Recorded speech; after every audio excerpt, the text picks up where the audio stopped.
생명을 가지고 다른 것이 아니라 몸된 죄전에 나와서 예배할 수 있게 하심에 감사합니다. 주님 허락하신 말씀, 그 은혜의 법이 우리 심령 가운데 있게 하시고 그 말씀이 우리의 삶을 살아가게 하는 귀한 원동력 될 수 있도록 은혜 더하여 주옵소서. 예수님의 이름으로 기도했습니다. 아멘.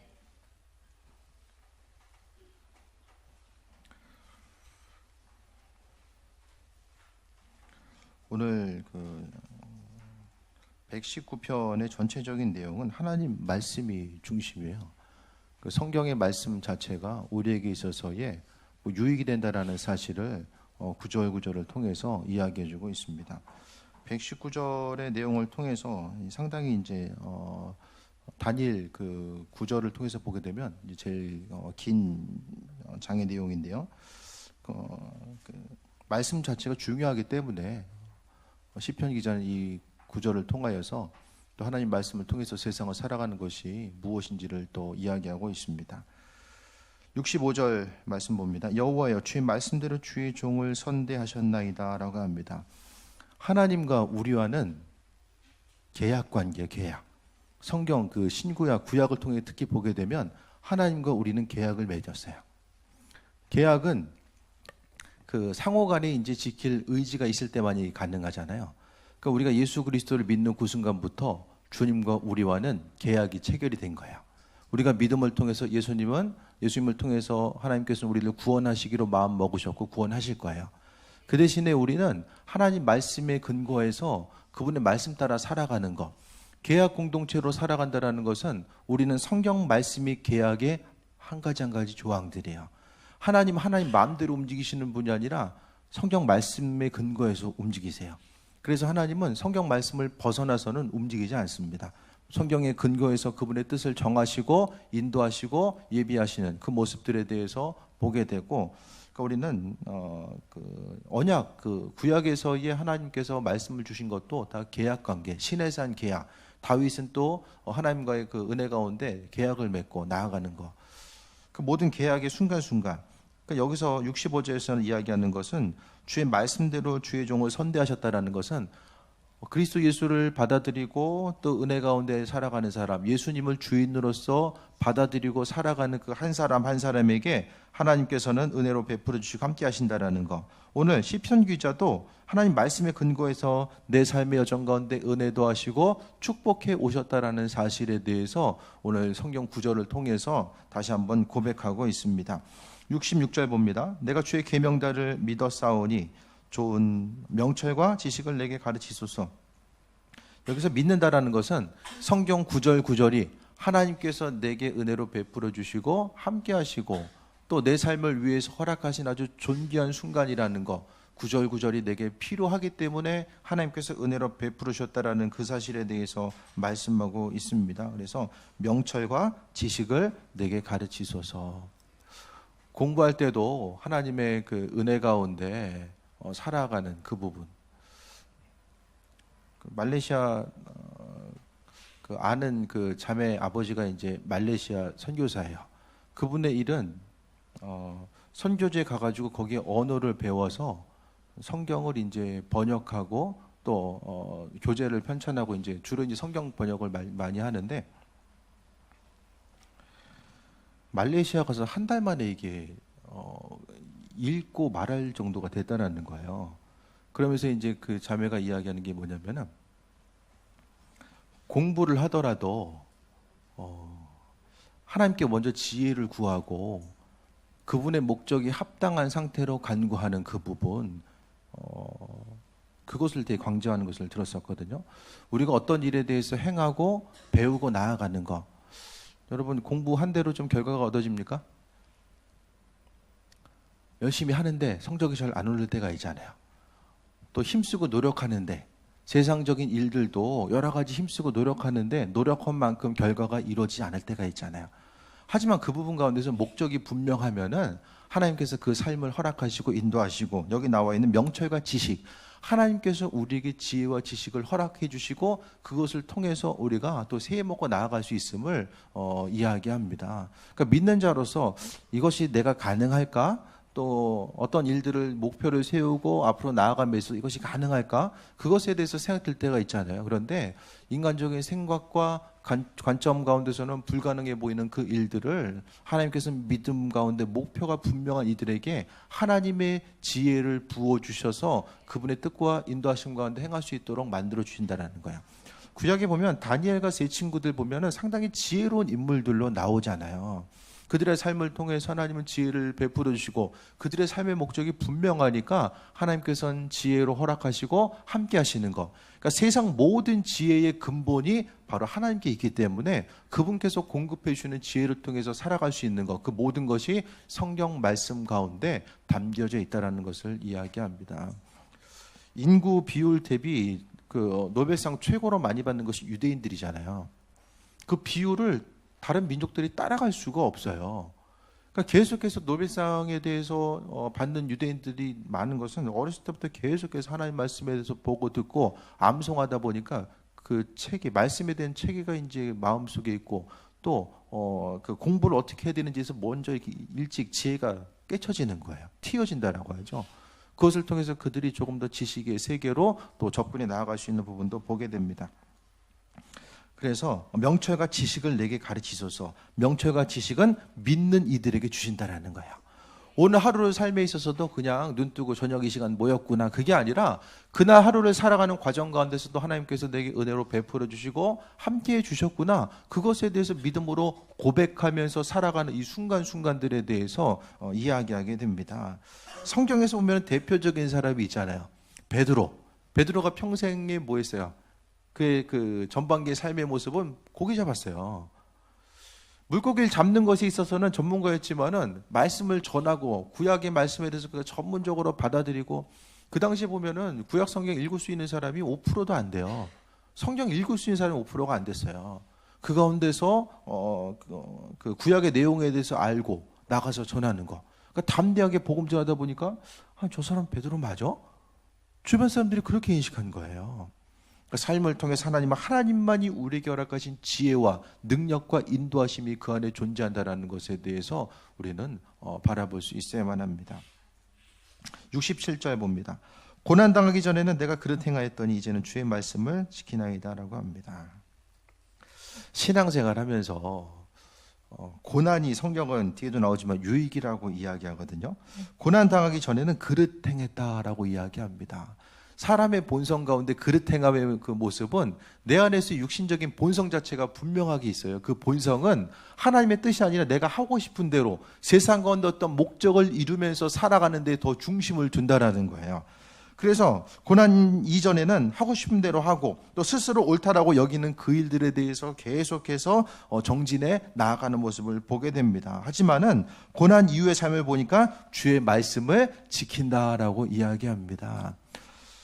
그러면은 둘 중에 하나, 고난이 없이 아주 쉽고 편안하게 내가 바라고 원하는 일들이 모든 것이 다 그냥 잘 풀려나가는 그 상태와 또 고난이 있지만 하나님 말씀의 그 깊은 의미성을 깨달아 알고 살아가는 것, 둘 중에 하나 어떤 걸 선택하시겠습니까? 물론 고난도 없고 말씀도 잘 깨달아하는 게 좋겠죠. 근데 사람이 힘들다라는 거예요. 우린 다 교만한 사람들이에요. 겸손하신 분 있으십니까, 여기? 스스로 겸손하다고 생각하는 것은 겸손할 수밖에 없는 위치에 있으면 겸손해요. 별로 이렇게 좀 다른 사람한테 이렇게 내세울 게 별로 없다 그러면은 겸손할 수밖에 없잖아요, 우리가. 그런데 삶을 살아가면서 있는 것 가운데 많은 부분이 주어져요. 환경 가운데 다른 사람들이 누리지 못한 그 부분에 대해서 내가 계속해서 누리고 있을 때에 내가 여전히 그 겸손한 삶, 하나님 은혜 가운데 내가 겸손하고 나보다 다른 사람들을 더 위해 줄 수 있고 섬겨줄 수 있는 그 모습과 상태를 내가 지금 유지할 수 있는가, 그것은 아무도 모른다라는 거예요.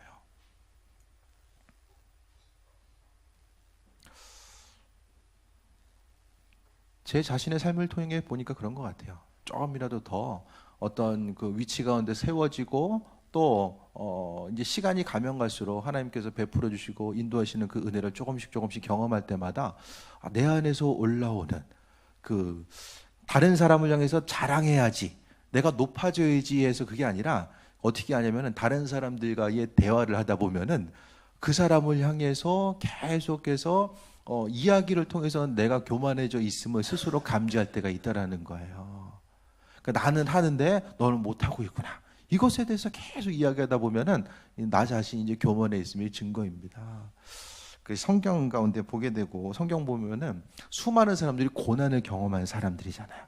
근데 우리가 그 신앙생활 하면서 만나게 되는 고난들이 있어요. 시간이 지나면 지날수록 신앙생활의 그 연륜이 오래되면 오래될수록 이 고난의 순간도 많이 경험하게 되잖아요. 그 고난 자체가 그 욥의 예를 통해서 보게 되면 욥은 있다가 있는 게 다 없어졌어요. 순간적으로 다 없어졌다가 이제 다시 이제 하나님께서 회복시켜 주는 이 과정이 생기게 되는데 있던 재산들이야 없어졌다가 다시 생기면 되는데 자녀들이 죽잖아요. 나중에 2배로 생기긴 하지만 자녀들이 다 죽어요. 그런 고난의 순간들에 대해서 우리가 생각했을 때에 우리가 신앙생활하면서 만나게 되는 고난들이 있거든요. 그 고난들이 감당할 수 있는 것들, 또 시간이 지나서 회복되는 고난들이 있지만은 시간이 지났다고 할지라도 이 삶과 죽음의 문제는 어떻게 회복할 수 있는 문제들이 아닙니다. 그 고난 가운데 있을 때에 우리가 만나게 되는 고난 자체, 성경은 예레미야 선지자를 통해서 이야기했던 것처럼 고난의 순간, 그러니까 하나님께서 예레미야 선지자를 태어나기 이전부터 복중에 있을 때부터 선택하고 지명했다라고 말씀하고 있거든요. 그 예레미야 선지자를 선택했었던 하나님의 은혜와 축복은 우리의 심령 가운데 지금도 계속되고 있어요. 그런데 삶을 살아가면서 만나게 되는 이 고난의 순간, 이 고난의 문제를 어떻게 우리가 인식해야 될 것인가, 그 부분에 대해서 한번 생각해 볼 수 있게 되기 바랍니다. 여러분, 고난의 문제가 있을 때 어떻게 받아들이십니까? 고난의 순간에 성경은 하나님께서 우리의 믿음의 성장과 더 큰 하나님 나라에 대한 소망과 기대함을 바라보게끔 하시기 위해서 우리 믿음의 성숙을 위해서 분명하게 주신다라고 말씀하셨어요. 그런데 우리가 신앙생활하는 것 자체를 어떤 인간적인 그 축복, 세상에서의 물질적인 축복과 관계의 복, 건강의 복, 그러니까 세상 사람들이 이야기하는 복의 관점을 통해서만 우리가 그 축복에 대해서 생각해 보게 된다라면은 그러니까 도무지 믿음을 통해서 경험하게 되는 이 고난 자체를 이해할 수가 없다라는 거예요.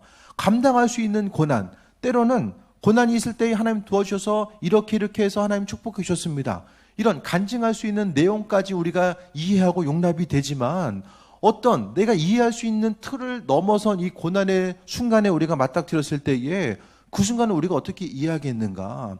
성경이나 수많은 우리보다 먼저 살았었던 그 신앙생활을 했던 이들의 삶을 통해서 보게 되면 수많은 이들, 정말로 인도하심 받아 나아가는 과정 가운데서 수많은 이들이 고난을 경험했거든요.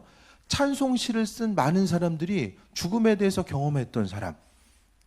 예를 들어서 아내와 남편 가족들이 또 배를 타고 가다가 한순간에 침몰해가지고 가족이 다 죽을 수밖에 없는 그 상황 가운데서 또 하나님을 향해서 찬송하는 찬송시를 쓰고, 그럼 고난의 문제를 우리가 어떻게 이해해야 될까? 그 부분을 좀 생각해 볼 수 있게 되길 바랍니다.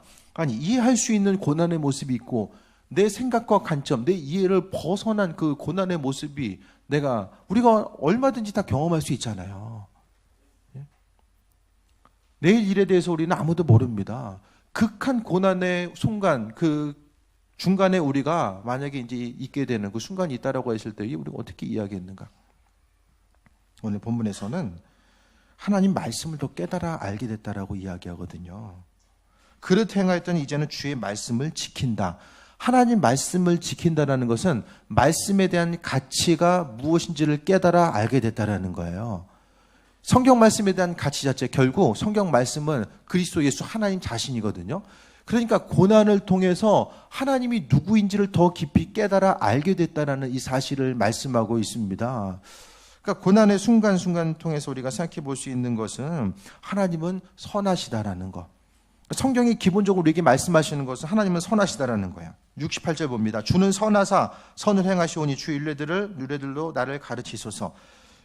그러니까 고난당함을 통해서 말씀이 무슨 뜻일까? 그 부분에 대해서 깊이 깨달아 알게 되고 이후의 삶의 모습은 하나님은 선하시다라는 거, 그 부분을 깨달아 알게 됐다라는 거예요. 선하신 하나님은 내 육신의 고난 자체가 내가 어려움 당했을 때 그냥 옆에서 구경하시는 분이 아니라 그 고난을 통한 분명한 목적 자체가 있다라는 것. 그러니까 내가 어려움 당하는 것이 하나님의 선하심을 경험할 수 있는 또 하나의 방법이었구나. 그것에 대해서 깨달아 알게 되었음을 이야기하고 있습니다. 주는 선하사 선을 행하시오니, 고난당하고 나서 하나님이 어떤 분인지를 알게 됐어요. 그런데 고난당함이 선을 행하신다라는 이 말씀으로 변화됐다라는 거예요. 여러분, 고난의 순간 가운데 있을 때 힘들어요. 다 힘들어요. 아까 전에 둘 중에 하나 선택하라니까 힘들잖아요. 고난당하면서 말씀을 이해하냐, 고난 없이 그냥 말씀 모르고 살아가냐. 나름대로 고난의 문제 앞에 스스로 믿음을 정립해 봐야 돼요. 고난 앞에 닥쳤을 때 그 고난의 문제를 정립하지 않으면은 믿음 생활이 정말 힘들어져요. 믿음 생활을 하나님의 축복받기 위한 그 수단과 방법을 여기고, 그 축복을 세상적인 어떤 그 물질적인 소유에 의해서만 축복을 바라보게 되면은 신앙생활이 원리가 안 맞아요. 성경에 있는 그 원리도 안 맞고 성경에 나와 있는 사람들을 보면은 되게 불쌍한 사람들만 나와요. 어떤 쉽고 편안하게 평생을 통해서 안정적인 그 삶의 그 테두리를 유지하면서 기쁘고 평안하게 주님 바라보다가 삶을 마무리한 사람이 성경에 별로 인물들이 나오지 않아요. 예수님의 제자들만 보더라도 다 순교하잖아요. 반모섬에서 있어 요한 빼고는 다 순교합니다. 사도 바울, 나머지 사람들. 신약 시대에 있었던 그 수많은 지도자들의 모습을 통해 보게 되면 우리가 생각하는 축복의 모습과는 달라요. 바울의 삶의 여정 가운데 죽을 것 같은 그런 고비를 만났지만 그 가운데서 고난의 순간순간 매 맞아 죽을 뻔해가지고 사람들이 죽었는가 보다 해서 성 밖으로 던지잖아요. 그럼에도 불구하고 살아남는 순간 가운데서 여전히 그리스도 예수를 신뢰하면서 살았다라는 것은 이 고난 가운데 하나님의 은혜를 경험하게 됐다라는 것. 조금 더 쉽게 말씀드리면, 고난의 순간 우리가 이 세상 살다가 한 세상 살다 끝이면은 고난을 이해할 수가 없어요. 우리가 고난당한다라는 거, 하나님의 사랑이 우리 안에 있는데 고난당하는 것 자체가 그 성립이 잘 안 된다라는 거예요. 저도 이제 고난의 모습, 주변에서 경험하게 된 이 고난의 모습에 대해서 생각했을 때에 하나님께서 하나님의 방법, 우리는 눈에 보이는 잠깐의 이 100년 안팎의 시간을 살고 있지만은 하나님께서 우리를 대하시고 우리를 만들어 나가신 과정은 처음부터 영원한 시간의 관점 가운데 우리를 만들어 가시거든요. 하지만 우리가 볼 수 있는 것은 대부분의 육신의 생명을 가지고 있는 그 테두리 가운데서만 스스로의 삶을 생각해요. 하지만 하나님은 영원한 삶의 여정 가운데 천국을 바라보고 하나님 나라의 합한 자로서의 삶을 살아가도록 만드시고 이끌어 주십니다. 그 하나님 나라의 삶을 살아가는 데 합한 삶으로 우리를 만드시기 위해서 때로는 죽음이라고 하는 고난, 그 공포, 그 여러 가지 것들에 대해서 경험하게 하지만 그것이 우리에게 분명한 유익이 되기 때문에 하나님께서 우리에게 허락해 주신 거예요. 그 사실에 대한 분명한 믿음, 그게 아니면은 이해할 수 없는 일들이 너무나도 많이 존재한다라는 거. 우리나라 이 땅에 최초에 왔었던 선교사님들도 뭐 풍토병에 있어서 초창기에 많이 소천했어요. 인재들이 우리나라에 오게 됩니다. 그들이 와서 본격적으로 한 20, 30년 살면서 주일 더 감당했으면은 그것이 유익일 텐데, 하나님 보시기에도. 근데 일찍 소천한 경우들이 많이 있거든요. 지금도 해외 선교지 나가서 풍토병에 의해서 어떤 교통사고로 인해서 돌아가신 분들이 많이 있고, 선교사로 준비하다가 또 이렇게 소천하는 경우도 많이 있고.